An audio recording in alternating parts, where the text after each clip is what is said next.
What's up, guys? It's Sam here, and I wanted to talk about the number one factor to determine if you are going to have wealth in retirement.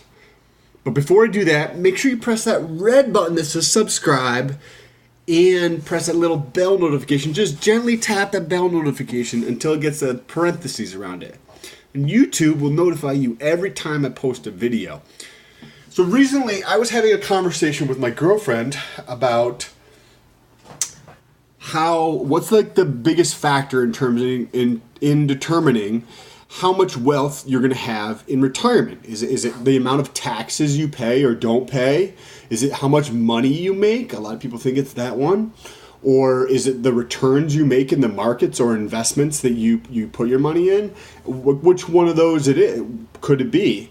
And a lot of people have differing opinions on that. So I believe it was Vanguard who did a study on this to see what the number one factor is, right? Because we all want to know how to have more money in the future. And the number one factor that goes into deciding whether you're going to have wealth, and obviously wealth is a relative thing, but wealth in retirement, the number one thing is how much you save. That's it. Not how much you make, not how much you pay in taxes, not your returns. It's how much money you put away.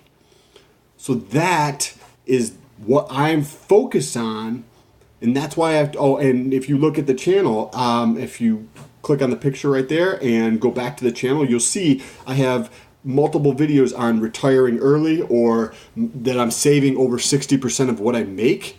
My objective, hopefully before the end of 2019, is to get up to over 80% savings rate on on how much I make, and that can obviously come from two ways. You can do that through increasing how much money you make, and then that just goes straight into savings, right? If you make $10,000 more a year because you decide to pick up a job on the weekends, all that money could go straight into savings. So then the savings rate inadvertently goes up that way. Or it can go into saving or spending less.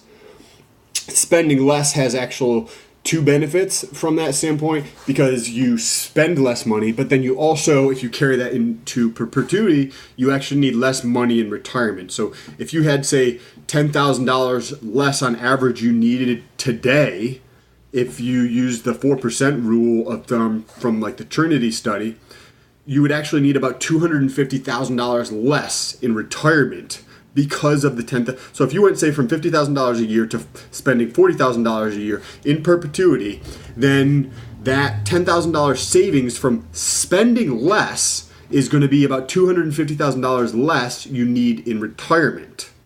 So depending on your thoughts or beliefs, you could retire earlier by just cutting back on your spending. So instead of being 65, maybe you decide on 60 just by cutting back on what you spend.